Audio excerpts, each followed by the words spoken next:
sommes des races de Dieu. La race de Dieu représente le Fils de Dieu. Nous sommes les princes de Dieu.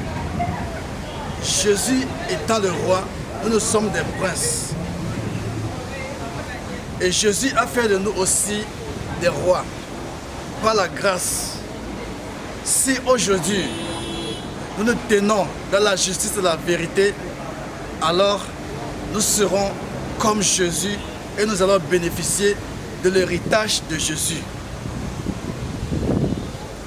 Mes frères et mes sœurs, j'aimerais vous faire savoir que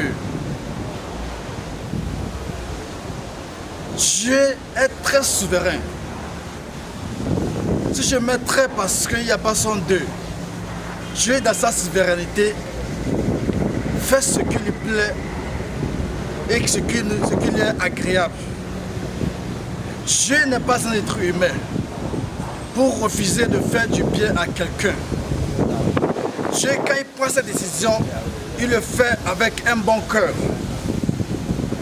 C'est pourquoi vous pouvez réaliser que non, la souveraineté de Dieu lui a mené à prendre David comme roi.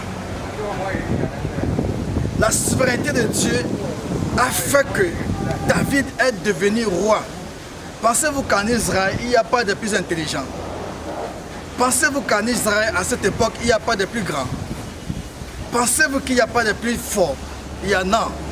Mais les yeux de Dieu ont balayé tout l'Israël, mais il a vu que non, il n'y a seulement qu'un cœur qui est bon. Et il a pris le petit David pour élire roi. Qu'est-ce que tu as à dire? Si Dieu travaille, il travaille avec assiduité. Il travaille dans la justice de la vérité. Qui parmi vous aurait assisté au conseil de Dieu un jour? Qui parmi vous l'aurait écouté un jour? Savez-vous comment il parle? Vous ne le savez pas. Quand il fait ses programmes, il le fait à qui il veut. Dieu ne dit pas que non. Je vois que toi tu es riche. Je vois que lui là il est pauvre. Je vois que lui il est sale. Il fait ce qu'il veut, ce qui lui plaît, ce qui vient dans son cœur. Raison pour laquelle il pourrait prendre Joseph, l'homme insignifiant. Il le prend dans la bourse à quelque part et il peut lui déposer sur le trône. Et il devient gouverneur. Mon frère, qu'est-ce que tu as dit? Qu'est-ce que tu as dit? Là où tu es aujourd'hui et tu me regardes à ce temps précis, ton bonheur n'est plus loin. C'est Dieu qui donne le bonheur, c'est Dieu qui donne l'avenir. Pourquoi ne pas se greffer en lui? Pourquoi ne pas l'appartenir? Tout a été créé par lui. Je ne vois pas le pourquoi vous courez derrière le prince de ce monde. Le prince de ce monde ne peut aucunement pas vous amener dans la vie éternelle, mais seulement au cachot du désespoir. Vous serez en enfer pour rien, alors que vous avez la possibilité, l'opportunité de rentrer dans le royaume des cieux par le sang que Christ a versé sur la croix pour vous. Dieu ne fait rien sans tenir compte de ton élévation. Si aujourd'hui on pouvait jeter Daniel dans la fosse au lion et que les lions ne seront incapables de le dévorer, c'est par la souveraineté de Dieu. Je ne suis pas venu ici à l'heure là pour vous prêcher la flatterie que tu réussiras, ou bien j'ai vu ton avenir, tu es plein de richesses. Non, ce n'est pas ce que moi je suis venu pour vous dire. Je ne suis pas envoyé en tant que prophète messager pour te prêcher cela, pour t'égarer. Mais je suis venu pour te prêcher la bonne nouvelle d'évangile, par la grâce qui m'a été donnée, afin que le chemin soit tracé pour toi et que tu puisses rentrer dans le royaume des cieux. Ma question est le royaume des cieux. Le corps de Christ se formera par la souveraineté de Dieu et non la force d'un homme. On peut vous dire, éloignez-vous, ne l'écoutez pas. Éloignez-vous de lui, ne l'écoutez pas. Quand il passe, mettez-vous à l'écart. Je ne vais pas vous voir derrière lui. Non. Ça peut arriver ainsi. Mais sachez que celui qui s'est repenti, qui a un bon cœur, qui s'est converti en justice et en vérité, c'est Dieu qui le prend et il l'envoie à Jésus. Jésus disait, tous ceux qui sont avec tous ceux qui viennent vers moi, je ne peux pas les chasser. Ce sont des gens que Dieu m'a donnés. Donc, les fidèles qui suivent son prophète ou Jésus sont des dons. Mais ça, mes frères, Jésus ne fait pas la publicité. Non. C'est Dieu qui donne. Il prend, il voit le cœur de quelqu'un, loin là quelque part. Il dit non, viens, positionne-toi derrière mon prophète. Le royaume des cieux t'appartient. Ce n'est pas parce que vous n'avez pas lu l'écriture. Nombreux sont appelés, mais peu sont élus. Parce que les appelés et les élus, il y a une différence. Vous partez les chercher, ils vous écoutent, mais ils ne sont pas convertis. Mais ceux qui connaissent l'objectif de Dieu et qui savent la souveraineté de Dieu, ce sont des gens que Dieu prend et il dit non, va dans mon royaume. Mais avant d'aller au royaume, positionne-toi derrière mon prophète. C'est moi qui l'ai envoyé, pas mon amour. Donc, si Jésus a vu la terre tout entière et qu'il a vu son fils et qu'il a dit, qui enverrai-je? Et son fils a dit, par son amour pour les humains, l'humanité, il a dit, mais voici Seigneur, mais voici Père, mais voici Papa. C'est la volonté qui suit Dieu. On ne force pas. Les publicités ne sont pas des moyens pour attirer les enfants de Christ. Non. Aujourd'hui, nous ne sommes plus des chrétiens. Je vous l'avais dit la dernière fois. Nous sommes des corps de Christ. Le corps de Christ ne devrait pas prendre ni musulman, ni chrétien, ni païen. Il viendra seulement pour prendre son corps. Son corps, c'est ceux qui sont convertis. Ceux qui sont convertis par leur volonté et par l'amour du Seigneur et qu'ils ont décidé d'adhérer en Christ. Donc, c'est une souveraineté. Dieu est autonome. Dieu fait ce qui lui plaît. N'est-ce pas, Dieu a pris l'apôtre Paul dans une fonction noble.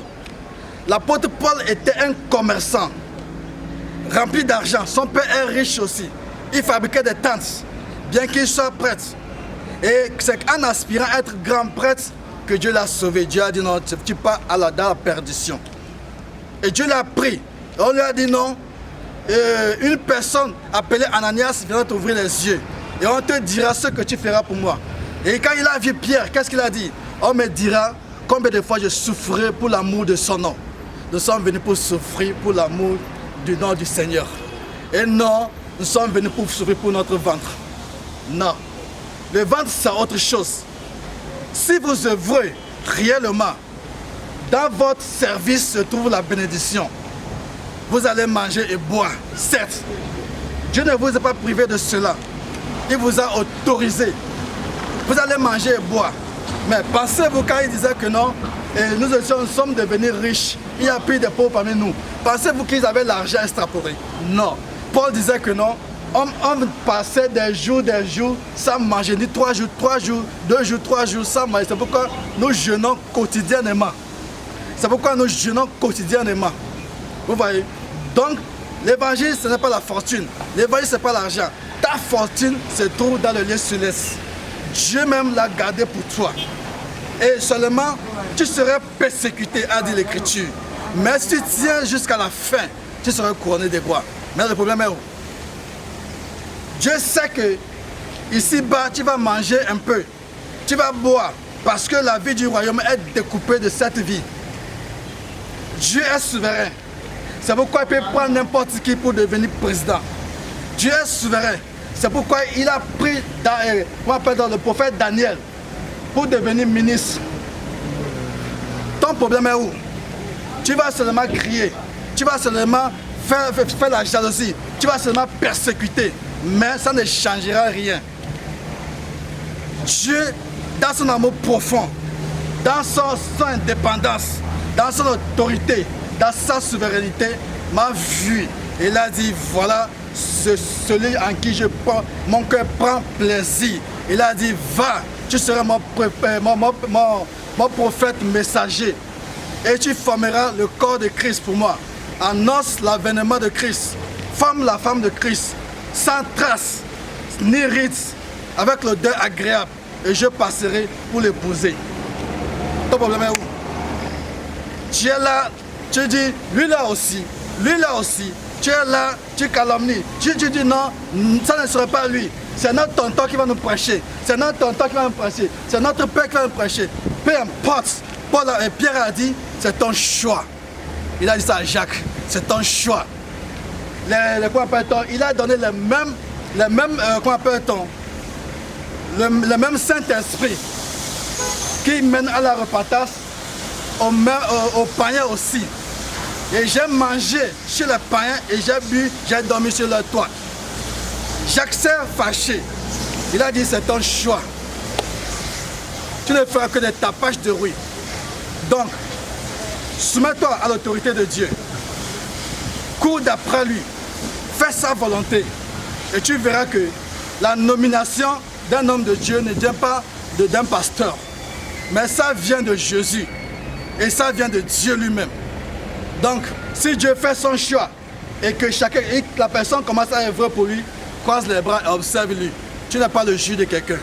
Dieu travaille dans sa souveraineté. Donc, ce matin, je tiens l'opportunité pour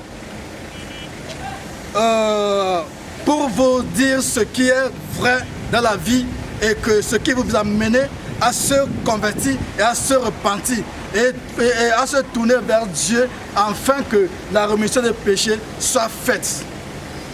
Que l'Éternel, le bon Dieu, celui qui a créé le ciel et la terre, celui qui a donné le souffle et le souffle de vie, celui qui donne et personne ne peut